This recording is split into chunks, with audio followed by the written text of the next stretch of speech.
As we get deeper and deeper into this bull run, we get closer and closer to some crazy gains. In this video, there's a few things that are happening in the charts that I think are worth noting. As we get into it, if you find it useful and informative, hit that like button. Really do appreciate that. If you happen to be new to the channel, why not go ahead and subscribe? Tap that bell, select all notifications, and in doing so, you will not miss another video that we do here at 𝗕𝗘𝗪𝗀. Right, with all that said, done and out of the way, let's jump on right down into the charts and take a look at what's going on here in the crypto space.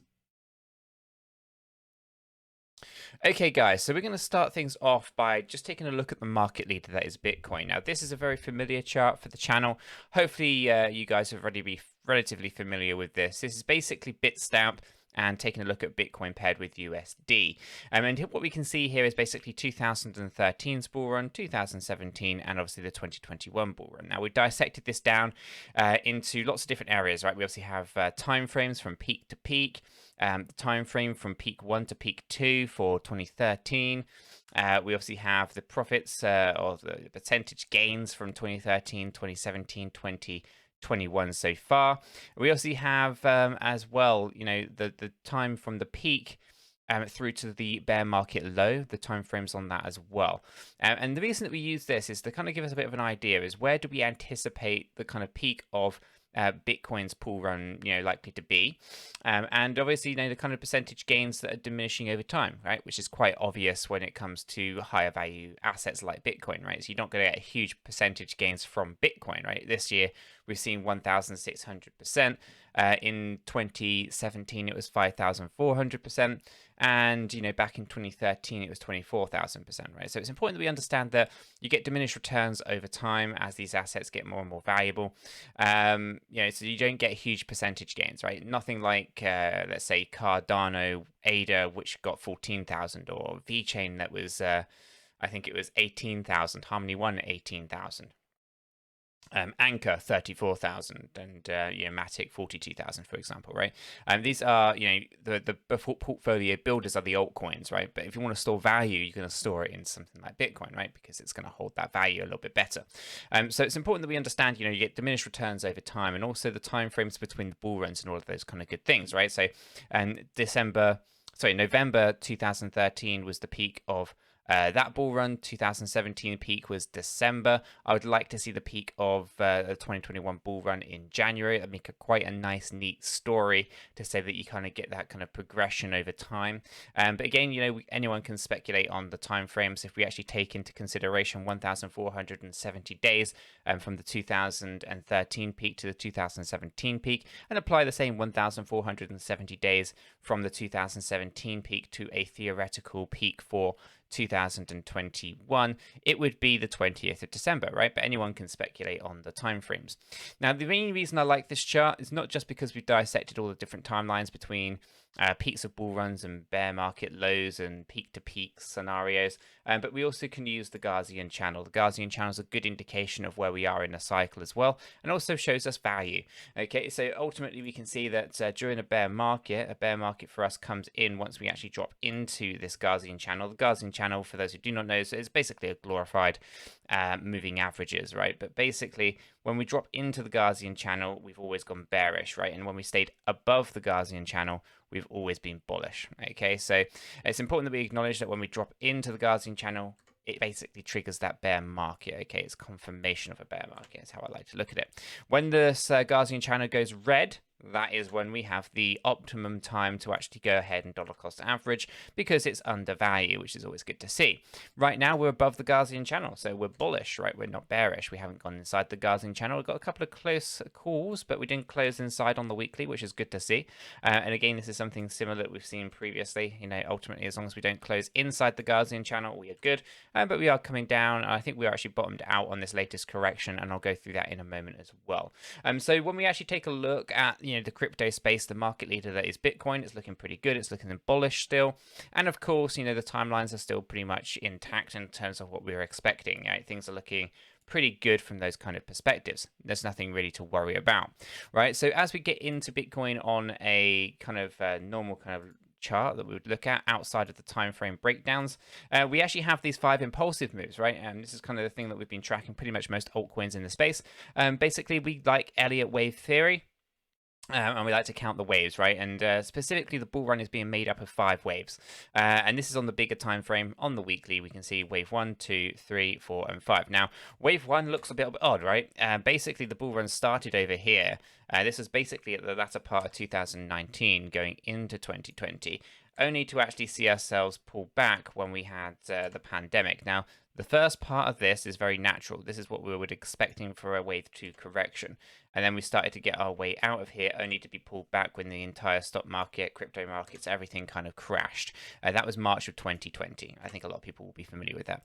This is actually where most of the altcoins started their first wave to the upside, okay? And where basically Bitcoin went for wave 3. Now, ultimately, we could argue that this was wave 1, this was wave 2, wave 3, wave 4, wave 5, right? And it works that way as well. But I like to count it from when we actually started to see a big bullish trend before getting pulled back into that Gaussian channel and then triggering back up again. Okay, so although, you know, it's interesting, this is how I have my wave counts, and therefore put wave 5 up here somewhere, which we'll get into that in a moment, I'm sure. But yeah, everything on this weekly chart's looking pretty good for Bitcoin. Now, the same thing also applies to Ethereum. Okay, so when we actually taking a look and thinking, okay, well, what's going on here in terms of those altcoins, it's always great to see Bitcoin do relatively well, but also Ethereum's doing very similar things, right? And like I said, March 2020, we kind of had that kind of start of the alts following the same kind of path. Now, this wasn't confirmed until we got into this 4th wave correction, or specifically how high our 3rd wave went, and we pulled back into the 4th wave, right? And basically, that's changed this from an ABC scenario into a 1 through 5 scenario, right? Impulsive to the upside, which is very much a bull run. So here we can obviously see that everything started to actually move quite nicely. Small pullback for wave 2, very, very small for Ethereum. Slightly deeper on wave 4, and then we've continued this growth to the upside. This is a very neat example of what it's looking like in terms of these impulsive moves to the upside. Very minor corrections on Ethereum, not very much to worry about there. And we are tracking quite nicely, right? So it's good to see these kind of things play out. Now, Bitcoin follows this. We've got a lot of altcoins following this as well. We have Harmony One, obviously following a very nice, neat example of 5 waves to the upside. I think Anchor's also following it. Yeah, there you go. There's Anchor.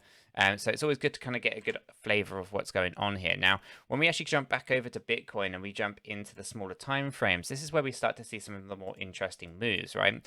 So let me just expand this up and pull this back down a little bit. Here we can see, if I actually zoom out, we obviously had this impulsive move down, right? So not only did we are we kind of forming that big impulsive move to the upside, on the smaller time frame, we had an impulsive move down, right? 1, 2, 3.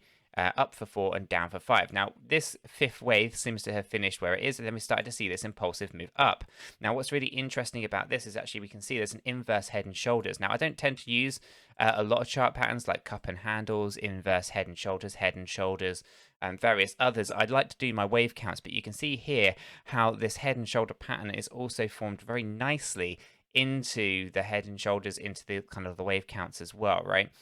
So you will see here that I was expecting a slightly deeper C wave. We actually went down to there and not as deep as I was expecting, and obviously started this 5th A wave up, right? A, B, and C here. Now we're tracking down, completing this right shoulder, looking to push up. Once we break that neckline, we'll be pushing on up, okay? And that'll basically be triggering out this next big move, which will also form a part of a big ABC, okay? So basically here you can see that from the bottom of our A wave, we started a big A up, okay? That A wave up has inside it A, B, and C wave, okay? So we can see that there's that inside of our bigger A wave. Now we're pulling down for this B wave.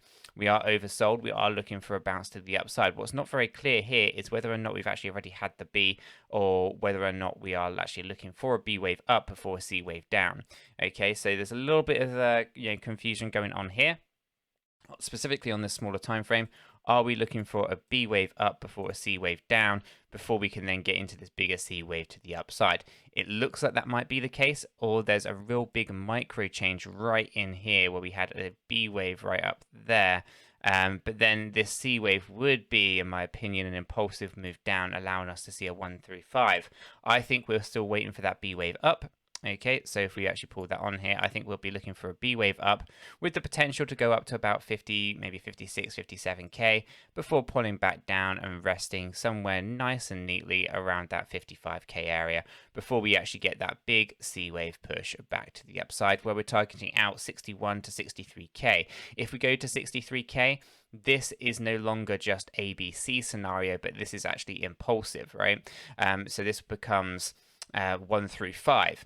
Now, this is important because if we actually start to couple up the inverse head and shoulders and the things that usually come with an inverse head and shoulders, we know that we get a huge spike to the upside. This could be an impulsive move of a wave 3, or the move this being wave 1, wave 2 being this ABC on the large time frame. Let me actually just remove that. I think that's going to get a little confusing there, and I will remove this one as well. So basically, this ABC move that we see here, and this could actually be forming a 1, 2, and a big 3. And this could also be compounded with this inverse head and shoulders. So whether or not you like ABC counts or Elliott wave, impulse waves such as 1 through 5, or inverse head and shoulders, whatever the kind of trading patterns that you're used to, these things are converging together in a big bullish signal to the upside. But first of all, we are expecting a bit more of a downward trend. Okay, this is a small downtrend that completes this A, B, and C move. That basically takes us down to roughly around that 55K, which will be a good strong support area down here. I'll quickly mark that up with a horizontal ray, and I'll put that right there. So you can kind of see that we're aiming to come up. We'll push up probably to 56, around that area, 57 maybe, and then pull down into that 55K range, and then we'll be pushing up in a really big way, break that neckline of the inverse head and shoulders, and basically have this really big wave to the upside, which if it turns into anything past 63,200, we should be looking to go impulsive, as in a big wave up, small pullback with wave 4, and then a big wave 5 back up to the upside again. This would be a huge correction that could see us in with new all-time highs. So lots of fantastic things on the horizon here, just from Bitcoin. Now, Ethereum follows very similar patterns, and the other altcoin that I think is really worth pointing out that has some real good promise, if I can just find it on my list here, where are we? 𝗕𝗘𝗪𝗔𝗥𝗘, right? So 𝗕𝗘𝗪𝗔𝗥𝗘 is a good measure because it is following something different, but it's something that's looking very, very interesting, right? And when we break this down on our hourly, we actually have an Elliott wave triangle forming. Okay, so this is wave A, wave B, wave C, wave D is yet to happen, and then wave E. And what we're looking for, we're tracking really nicely on this. You can see we had the wave A, we pulled back for the wave B. You can see that coming in right there. And then we'll be pushing up for a wave C. Now, wave C will be targeting out, in some interesting areas, probably around 10 cent or so. That will be completing wave D. After wave D, we'll pull back, quite a deep pullback with an ABC down. That will complete wave E.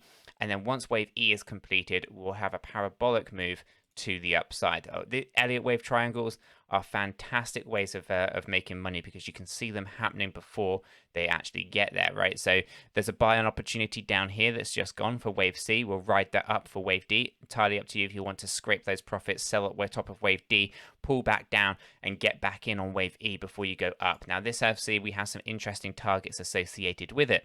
We could be taking a look at 18.9 cent, or even potentially above the 786 going into 21 cent or so. So lots of interesting areas to come here from 𝗕𝗘𝗪𝗔𝗥𝗘. Now, 𝗕𝗘𝗪𝗔𝗥𝗘, following the very similar paths to many altcoins, everything is kind of gearing up for a big move. Now, timing is always the hardest thing to gauge, but if we are looking at impulsive moves with Bitcoin and Ethereum, then actually what we'll find is we'll take this big wave to the upside here.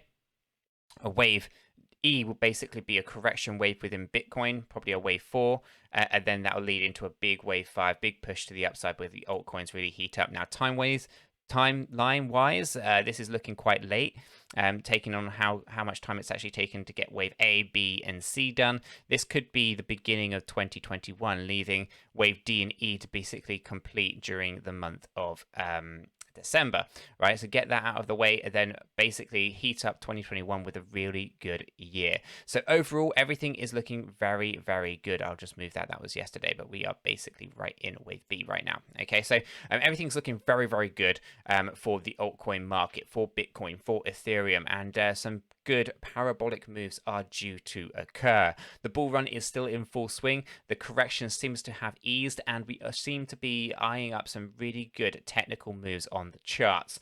Guys, I am going to leave that video there. If you have found it useful and informative, hit that like button. I really do appreciate that. If you happen to be new to the channel, why not go ahead and subscribe? Tap that bell, select all notifications, and in doing so you will be kept up to date with absolutely everything that we do here at Cheeky Crypto. With this said, done, and out of the way, I hope everyone has a fantastic day, and I'll catch you all in the next one.